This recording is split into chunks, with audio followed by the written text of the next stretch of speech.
you're going to have groupies all over the world. And so let me go ahead and introduce you. I have no actual friends. Yeah. Like, before you glamorize anything that's about to happen. It's all I was telling Barros at the beginning of the day that I first got to know who he was by going to a session at Dreamforce, and I didn't know him, but I think I knew like Bertuzzi or somebody else that was on the panel. Yeah. And there were all these young people that were really, really handsome men and beautiful women, and they were all young and vibrant. And I was like, this is weird. There's like these really young, and they were like groupies. And I went up to one, I said, so, I know why I'm here. Why are you here? John Barros is coming. And it was like, oh yeah, Barros is going to be here. I was like, who's Barros? Well, now I know. Now I know who Barros is. And so anyway, that was my story. But Becc, I think it's been fun because Becc switched over to Chorus a bit ago and just started creating massive amounts of content about how to be effective in messaging. And I just think it's been a breath of fresh air in a market that has a lot of people confused, given that we can automate everything. And I don't know if you got a chance to listen to Jeff, but Jeff was talking about the fact that, hey, salespeople, we aren't marketing people, so stop doing marketing. Let's start doing sales again. And he was kind of queuing you up beautifully to say, and Becc is going to carry the torch and teach me things I don't know. And so with that, the floor is yours. I think you have the screen and you know how to share your screen, right? So let's see. Great. So everyone we'll let you go. There you go. Can everyone see my screen? Yes. Okay, cool. Well, hi everyone on the line. Nice to meet you at Mass. My name is Becc Holland. I'm the head of sales development at Chorus.ai, like Dr. Dover mentioned. I wanted to do a little bit about my background. Typically, I don't do anything on my background because I don't think that anyone frankly cares. But I wanted to throw this slide in here today because today is actually really special for me because I am from the DFW area. So I'm from Plano. So why I put I'm from Dallas is because you'll notice that after you graduate and when you move on, everyone will always claim they're from Dallas if they're from Plano.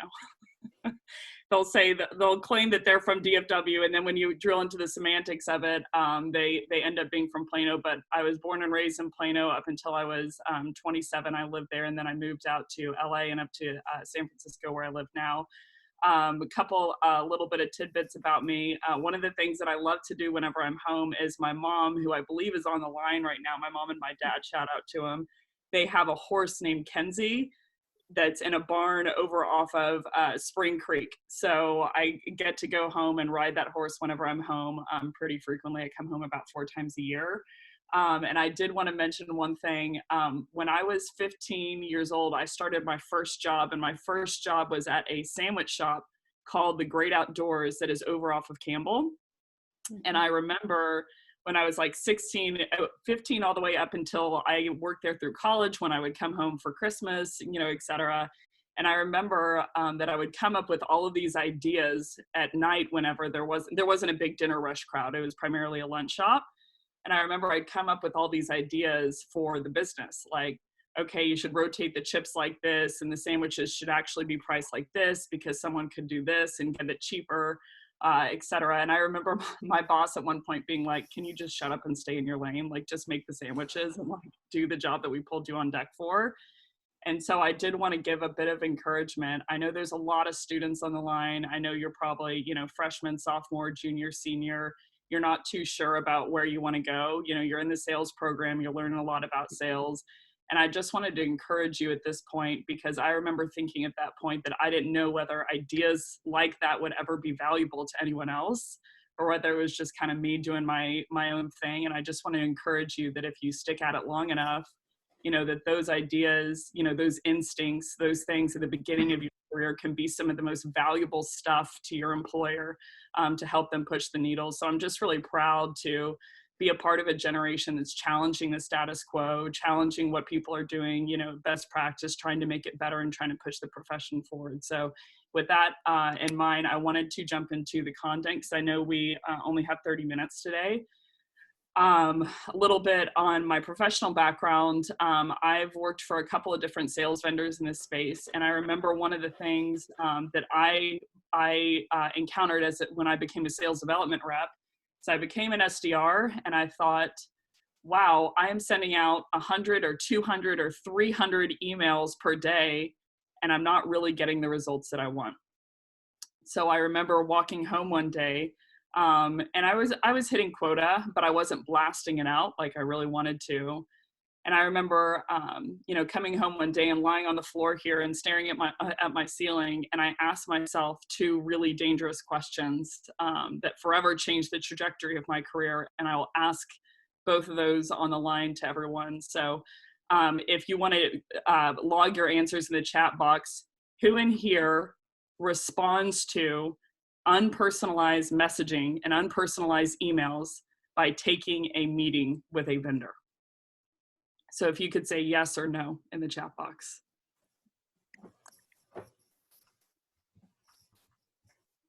So I've got 15, 20, 25, 30 no's.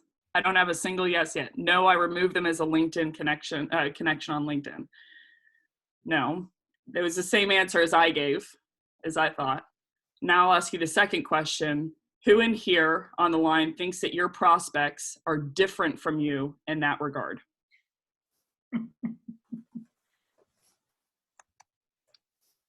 They're not. No, no, no, no, no. So I've got about 15, 20, yeah, about 30, same. So all no's in the chat box. And so that was the realization. At that point, I remember on the floor audibly, pardon the language, Dr. Dover, but I remember audibly saying, shit. Because I realized that one of the reasons why it was so broken and why salespeople weren't hitting their numbers, you know, I'd come across this statistic that 76% of SDRs weren't hitting quota. And I realized at that point, one of the reasons why was probably because they weren't personalizing messaging and they didn't know who their actual buyer was. So I knew there was a certain amount of responsibility that came along with that I needed to put some kind of shot on goal to try and change it, or some shot on goal to try and restructure messaging to where it could be personalized and you knew who your buyer was. So today, you know, I deployed this structure at a company, a first company called Gong. You know, within 2 weeks, we 4x'd our numbers. I went to G2 Crowd. Within a month, we 3x'd our numbers. And then I finally ended up here at Chorus. And within a month, we 6x'd our numbers. And one of the primary things that I did was I cut us back from 100 emails and 100 cold calls and 50 emails per day, all the way back to 10 emails and 20 cold calls per day, but they knew their actual buyer. I spent my time at G2 really learning how to scale that and how to add structure to it and how to add sustainability and repeatability to it. So today, I wanted to go into a bit of the structure of how I did that and how you can deploy it for your team at home. So the 4 pieces we're going to go into today is number 1, how to tease out a premise for outreach, what to personalize on. Number 2, how to structure that into an email. If we have time, we'll go into how to structure that into a cold call, and we'll finish off with how to scale it using sales engagement. So today, I use a sales engagement platform called Outreach. There's a lot of them out there. There's SalesLoft, Yesware, Groove, InsideSales.com, just to name a few. But today, we're going to focus on Outreach because that was the first one that I did it with. So let's jump in. So when it comes to picking a premise about your prospect, you know, I basically got out a big sheet of paper and I said, what are all the things hypothetically, you know, if I were to flirt with this dangerous line of personalizing, what hypothetically could I personalize on? So I got out a big sheet of paper and a purple marker, and I'll never forget writing all of the different things that I could think of that you could personalize based on for someone. And I started lumping them into groups of common themes and beta testing them out. You know, in the beginning, it was just theory, and then I wanted to prove it or disconfirm my theory with data of what my team was seeing in terms of conversion. So I started with the number 1 bucket where you'll see the highest conversion if you can tease a reason out for outreach, and I'll get down to the lowest bucket of conversion. So the first bucket is pretty simple. It's anything that your prospect authored. So it's going to be webinars that they did like this, any articles that they wrote, or any kind of posts that they made on LinkedIn. And I always put the asterisk mark for any premise that you tease out, that you need to be thinking about not what kind of premise can I tease out, what kind of premise can I tease out that I can then link back to my value prop. So in the industry, we see a lot of what's called the 10-80-10 rule, where people will have 10% personalized, 80% unpersonalized, and 10% personalized again. And what it looks like is this. Hi, Becc, I noticed that you're from Plano, Texas. We over here at Chorus help sales reps get better. Give me a shot Wednesday at 2 to unpack how we do that. And how that feels like from the prospect end, at least in my experience, is like, yeah, I am from Plano. What's your point? Me and 200,000 other people every single calendar year are from there. What's your point, and how does that hook to your value prop? So whenever you're thinking about teasing out some kind of personalized reason, you always want to be thinking about, how do I relate this back to my product? Can I relate this premise back to my product within the articles that they wrote? So the most engaged, or the highest response bucket that you'll get, is bucket 1, self-authored content. Again, that's anything they wrote, any kind of webinar, any kind of post that they made. Bucket 2, sorry for the speed here, but I'm going to try and cram as much in here as I can. Bucket 2 is going to be engaged content, anything they liked, shared, or commented on. You're not going to get quite as high of a hit rate. If I had to guess why, it's because in bucket 1, they're the hero. Whereas in bucket 2, whoever wrote the post is the hero, not the person that you're speaking to. Still a high conversion rate, I'd say around 80%, but not quite as high as self-authored content. Third bucket is going to be self-attributed traits. This is profile line, headline, company line. This is probably my favorite bucket, because it's something that your prospect wrote about themselves, positive, in third person. So if you go to my LinkedIn profile, it will say, a homegrown Texan who innately believes that hiring the right people is just as important as developing them. So if I were a recruiter and I wanted to sell into me, and I wanted to, get me for an interview, I would say, hey, Becc, I really loved your company, or your headline here, a homegrown Texan who innately believes that hiring the right people is just as important as developing them. What if you could, full-time focus on developing the people over here at Okta, because that's one of the pillars of the culture. Give me a shot Wednesday at 3 to unpack how I think there's some kind of similarity here. So, again, you want to hook whatever line you're teasing out to whatever your value prop is. So bucket 3, is a really quick way to do that when you're looking at someone's company line, headline, or profile line. All of this information is sourced off of LinkedIn, by the way, full disclosure.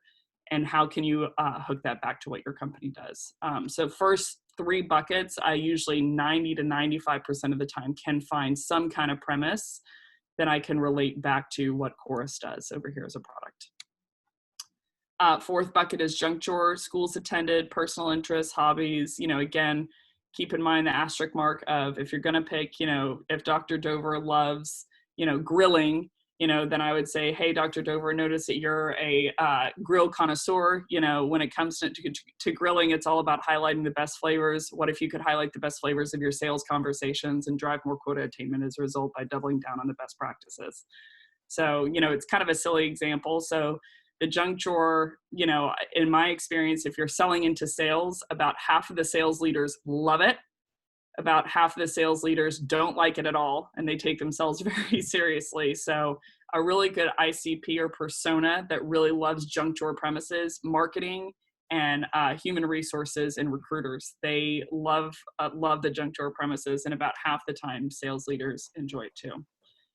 And if you can't find anything in the junk drawer that you can relate back to your company, then I would go with any kind of company level data, M&A, blogs, posts, hiring, website language. My biggest, encouragement here would be to give the more detailed, but the more brief that you can be, the better.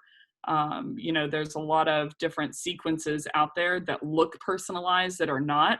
For instance, I notice your company is growing, or my boss sent me your way, or my boss wants an update on this account. it's a template that's masked as a personalized email. So if you are going to do some kind of company language, the difference between saying, I notice that your company is growing, and I noticed that your company grew 73% over the last 6 months, and just added 17 new reps and a new VP of sales.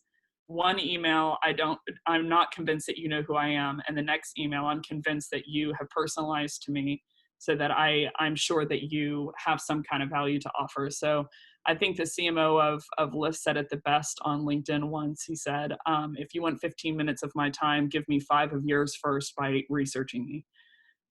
So that's how to pick out a premise, how to pair them together. There's 2 different angles that you can go. Let's go with the primary one up top, is the one we'll zero in on today. I typically tell people a summary of whatever the personalized premise is, and then I give them one line in specific that really hooked me. So, I wouldn't just say like, hey, I really liked your article. I would say, hey, I really liked your article. One line that stood out to me was X, Y, and Z. Number one, so that the prospect is sure that you actually read the article. And number 2, it will give you a lot more meat and a lot more wording to be able to tie into your second line if you give some kind of line in specific. So now that we know how to pick out a personalized premise, let's go into how to structure that into an email. When it comes to scaling something, it's about 2 things, in my opinion. Number 1, I need a prototype and I need a shell and a structure. And then number 2, I need to learn how to add gas to that structure.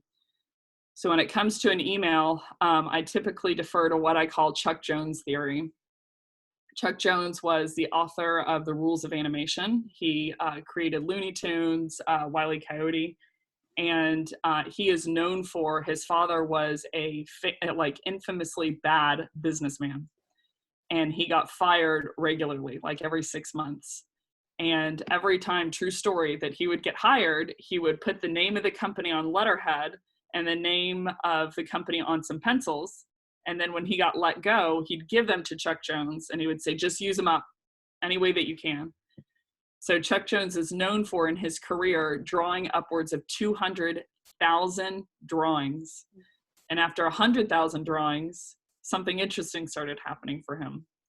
So he started thinking about the rules of how to draw something over the actual drawing itself. So instead of thinking about like, oh, this one drawing right in front of me, he started thinking about, if I'm going to turn an animal into a character, these are the rules. If I'm going to create a head or a beak, these are the size dimensions, and these are the rules of engagement whenever I'm creating it. So when it came to Wile E. Coyote, and when he was creating that series with the Roadrunner, he knew that he was not the genesis of all creative thought. And he knew he needed other creative ideas. So what he did was he hired a staff of really, really creative writers, but he still wanted to maintain the integrity of the show in terms of its flavors. So he gave them 9 rules, and he said, I don't care how you get there, but stay within these 9 rules. So an example of one of the rules is that the biggest enemy of Wile E. Coyote is gravity. So whenever you think of and you run through Wile E. Coyote in your head, the first thing I think of, at least, is him running off the cliff and him dropping because of gravity. So when it comes to structuring an email, I knew that I could give them rules of how to pick out a personalized premise, but I wanted to just give them some kind of structure for the types of flavors I wanted them to have in the messaging, and the types of structure of the email, and the types of flavors I wanted them to leave out. So the flavors that I put in go like this. So the structure of an email for us over here at Chorus is we have 3, max 4 lines to make our point. The general rule of thumb is that you shouldn't have to scroll more than once on mobile, where most of your prospects are reading your emails, to have to read the breadth of the email. Google did a really interesting study on how people read emails. And how you read is you start up here at 2 o'clock and you go clockwise around the email like this. So what that communicates to you is your prospects are going to read the end of your first line first. They're then going to loop around to the end of your last line. They're then going to loop around to the beginning of your last line. And they're going to end on the middle line in between. So typically in the first line, salespeople are going into, hello, my name is Becc and I'm with Verizon Wireless, and they're talking about who they are. And the last line, they're talking about what they want. So what the study tells you about your prospects and how you read emails typically is that you want to know who someone is and what someone wants before you want to listen to their middle section, which is all about their company. The interesting thing is if you go into most organizations and you ask them, what do they think about? They think about value props, they think about buyer persona, they think about how to relate their product to the person they're talking to, they think about them. But your prospect won't even read that part if you don't nail who you are and what you want first. So in terms of the premise, that's why I switched to, instead of talking about, hello, my name is Becc and I'm from Chorus and we're awesome and we sell this awesome software that can make people better and we're number one and we have all these awesome clients and these clients are awesome because they work with me, I want to flip it and I want to talk all about them and hit that dopamine rush. So when you're speaking to your prospect about any kind of work that they've done, or you're getting your prospect to speak to you about themselves, you are releasing physical dopamine in their brain, instructing them to like you. It's really messed up, but it's true. So you want to talk about in this first line, everything about them. It's not about you. It's not about your awesome product. It's about something that they did, some article they wrote, some webinar they're a part of, some post that they wrote, something they engaged with, something they commented on, something about, they went to school or they played some sport or they did something that was really interesting. So if you're talking to the right person, if a company hires you and pays you anywhere from, whatever, let's say 50K to 100K as an SDR to book meetings with someone, it's usually with someone very, very high net value in the business community. So you want to respect them by knowing exactly who they are and all of the work that they've done that would make you think that you might be a fit for them. This should be the longest line and be communicating what they did to make you, to trigger your outreach. Second line is the body, and this is the value prop where you're going to link what your company does back to what they do as a, link what you said in the first line to what you do as a company. That should be the medium length. And then the last line should be the shortest length. And this should be your CTA, where you're asking for one time to unpack the agenda above. This should form what's called an F-shaped email. It's based off of MJ Hoffman, the author of Why You Now. Really, really good, good training stuff. Anywho, he talked about the F-shaped email, that it should be the longest line up top, medium length in the middle, and then shortest length in the bottom, so it looked like an F. So now we know the structure of an email, but what about the kinds of flavors that we want to include and the kinds of flavors that we want to leave out? So I put together 7 pillars of different flavors that I want all of the SDRs over here at Chorus to be including, and then 7 deadly sins of things that I want them to leave out. I'm less interested that people really adhere to my actual pillars, but I am suggestive that, whatever kind of organization you run, however you are as a leader, that you would just sit down and say, what's important to me when it comes to outreach? And how can I make these pillars, attractive pillars of messaging that I want my SDRs to be sticking to every single time that they release a message? So when I am coaching my reps, whenever I'm training them in my one-on-ones, when I'm doing sessions with them one-on-one to make their outreach better, I have them grade themselves on how well they did on these pillars on a scale of 1 to 10 and the reasoning as to why they think they did that well or they did that poorly, so that I can get to see where their mind's at and how they're thinking, so I can diagnose where I can coach them along the way. So my 7 pillars are this, and I started in terms of the first pillar is the one I see done the least well in the industry, down to the one I see done the most well in the industry. Number 1 is prospect-centric. I know I'm like close on time here, so I'm going to speed up. Prospect-centric, pretty simple in theory, pretty hard to do in practice. Make every single word that comes out of your mouth about your prospect instead of yourself. Even in terms of social proof. If you're going to give social proof of someone that you've worked with, I would couch it with why you think that's relevant to the person that you're reaching out, whether that's company size, industry vertical, etc. Number 2, pain-centric. I would talk about pains you alleviate over pleasure that you add. Right now we're in a really, really, uncertain time is like the words of the hour, and it's because there's a major pain point for our globe right now. We have a pandemic going on right now and we don't know what's going to happen. It's the pain of the unknown. It's the pain of, a virus spreading among us. And so whenever you're talking to someone about any kind of pain in their life, pain relief always drives urgency more than pleasure. So if someone's in business, they're going to have a certain amount of pains in their role, whether that's something's, slow, laborious, really arduous. And so I'd find out what those are for your ICP and your buyer and talk about how your product alleviates those pains as opposed to adds any pleasure. Number 3, pride averse. This is my favorite pillar and the one I see very rarely done in the industry. I typically go into some garb when I'm training live where I introduce myself to someone and I talk well about myself for 30 seconds. I say I'm awesome and I work for Chorus and my CEO loves me and I live in SF in a 471 square foot loft and all of this, these things, I'm killing it in my dating life. I'm just swiping them down, flowers are just showing up at my house with all these guys. Anywho, after the 30 seconds, I typically ask someone like, hey, do you like me now? And without fail, their answer is always no. And I say, why? They're like, you seem kind of full of yourself. So the interesting thing is we think that the way to build rapport with our prospects is to talk super well of ourselves, talk about how all the awesome things that we do and all the features that we add and, the amazing value that we've added to our clients. Your prospects, you have 3 different ego states in your body: child, parent, and adult. In the child ego state, you have 2 ego states. You have natural and adaptive. Natural loves bubbles, they're impressed by very little.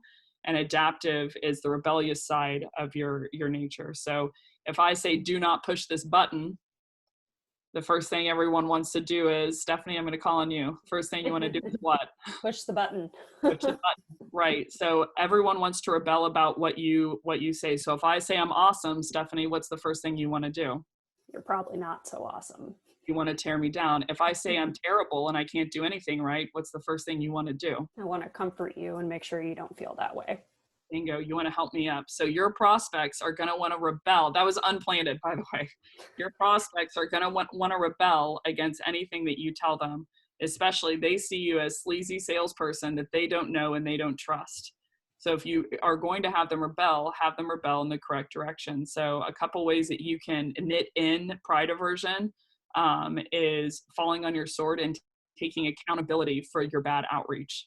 I know it sounds counterintuitive, and I'll give you an example. I had a rep, one of the best reps I've ever worked with, and I see him on the phone, and he's just going, just feature dumping. The guy, I was like, he's going to pass out. He hasn't stopped talking in the last minute and a half.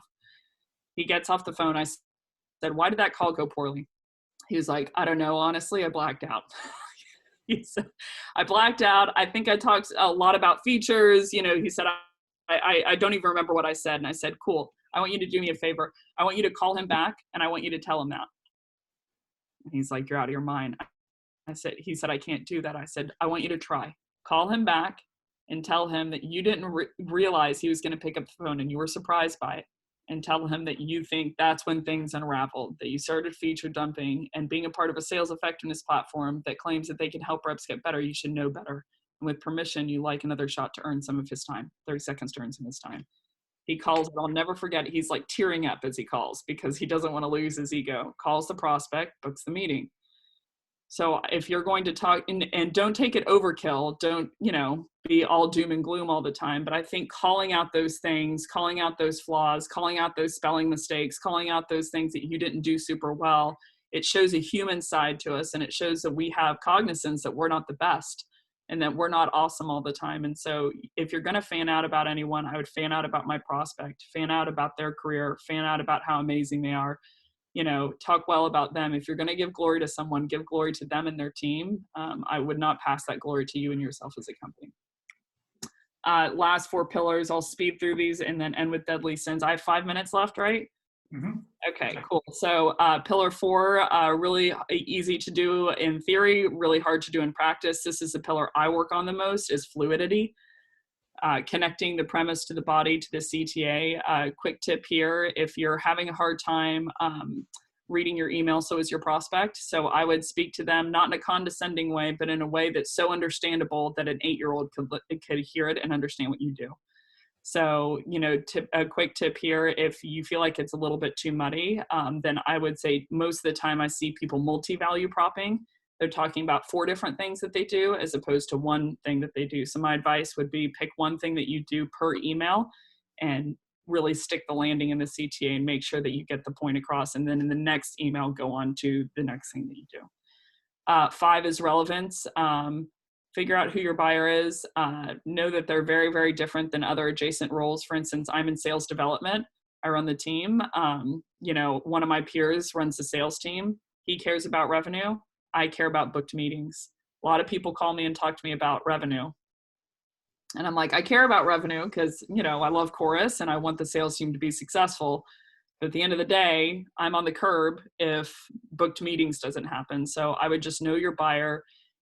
Before product knowledge, I would, suggest that your reps, or if you are an individual contributor, that you get to know your buyer well, why they bought your product and what pains you can alleviate for them.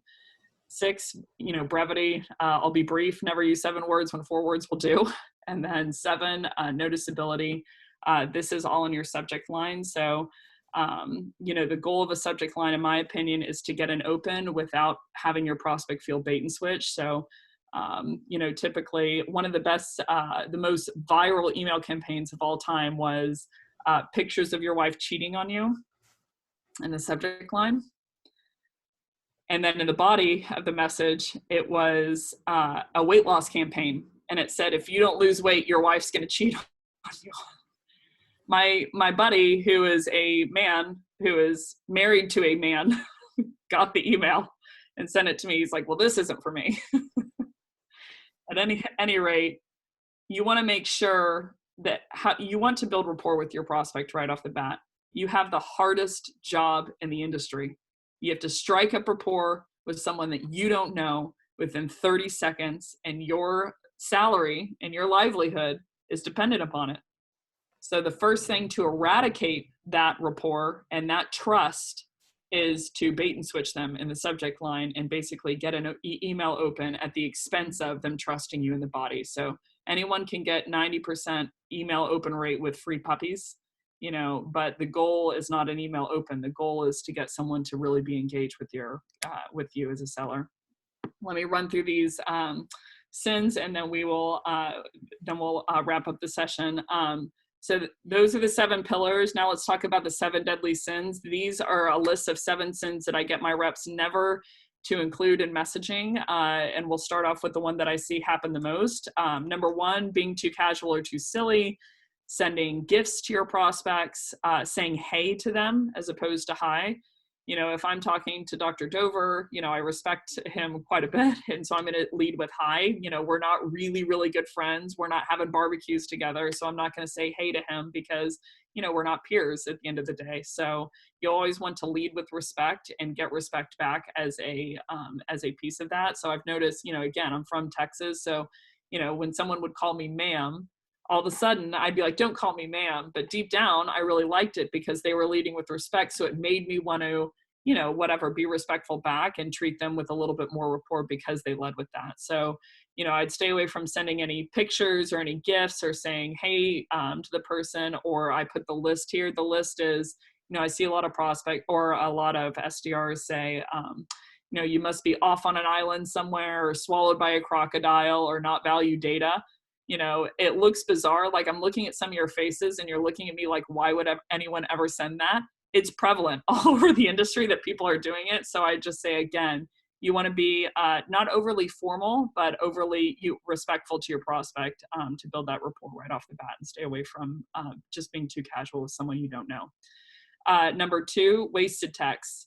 This is all over messaging and outreach. I talk to my mom a lot about this, but a couple of examples are, I know you're busy, but just want to follow up, just want to circle back. I'd love to, just peeking back in here, just poking my head back in. LinkedIn did a study on one of the most damaging words to emails, and it was the word just.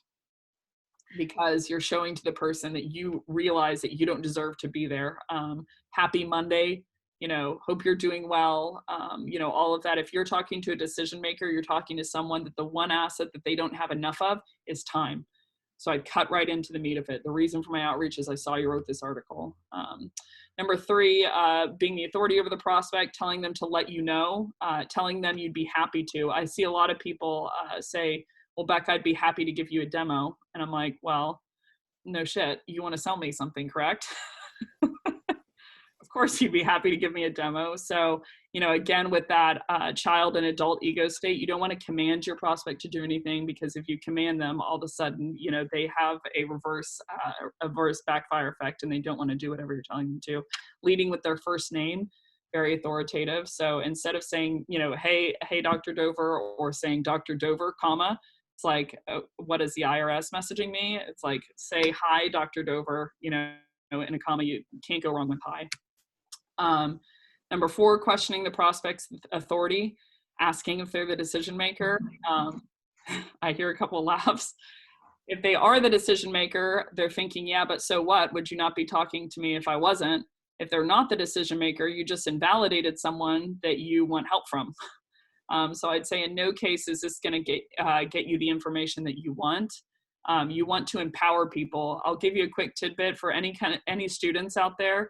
No matter if it's an intern, a vice president, a head of, a director, a executive assistant, a whatever, SDR, account executive, CEO of a company, respect people. Give them what they need. You will create a name for yourself doing it if you respect people and you treat them. You have a lot of integrity with the way that you treat them. So I would never question someone's authority right when first meeting them, because it always puts them at odds no matter who they are within the organization. Making your prospect feel not okay, mudslinging against competitors. Biggest advice here, what Sarah says about Sally says more about Sarah than Sally. So if I talk poorly about my competitors, it all of a sudden doesn't look poorly on them, looks poorly on me. So be very careful when you're talking to someone about the competition. Making your prospect feel stupid, asking them, do you know what we do? Or does that make sense? A quick tidbit here is, instead of asking them, does that make sense? Ask them, am I making any sense? So it puts the onus on my ability to communicate versus your ability to comprehend. And number 7, glorifying yourself. We're number 1, we're awesome, and giving them social proof of why you're the hero. We are at time, so I have to end there. But thanks, Dr. Dover, so much for having me, and thanks everyone for sticking on the line. So I want to, Becc, great job. You have a lot of this material that you've put into YouTube videos. Is that correct? Out on the Chorus channel? Yes, I have. So if you want to see more of the back half of the presentation on how I niche it into cold calls, how I personalize on cold calls, and how I scale it using outreach. We didn't get into any of that, unfortunately, today. Then you can go to, if you just Google Flip the Script Becc Holland, then there's a YouTube channel with about 25 videos in total, and personalization at scale would be the back half of that presentation, where I go into the cold calling and the sales engagement. So one question, do you know Siobhan Thatcher? I don't. You don't? Well, I'm going to read her comment. She said, this is the best advice I've ever heard anyone, hold on, it just moved up on me. I've heard anyone deliver as sales development for emails. Absolutely stellar. By the way, Saleshood gave her the Lifetime Achievement Award for the best sales enablement contributor in the country, if not the world, last year. So high praise from somebody who has been in sales enablement her whole life. Now I feel awful. Immediately, I'm so sorry. My head's been under a rock. So sorry, Siobhan. No, she said that's great advice. Why are you saying sorry? She said it's the best advice she's ever heard anybody deliver. So anyway, I'm telling you, it's very high praise. So I've been writing things, and I need to get with you more to help me teach better. So good stuff, really good stuff. Thank you very much. So wish we had more time, but we need to kind of break off and let Daryl kind of line up. Wonderful. And we do look forward to seeing you when travel restrictions pull up, and maybe we can get you in class in the fall. So I would absolutely love that. So anyone give love to the Great Outdoors. If they have a drive-through open and you want something to eat, they have a great sandwich over there, the number 21. You know, if anyone wants to get something to eat over off Campbell. But I'd love All right. Well, Mom and Dad, you raised a great daughter. She's shaping the world of sales. It's kind of cool.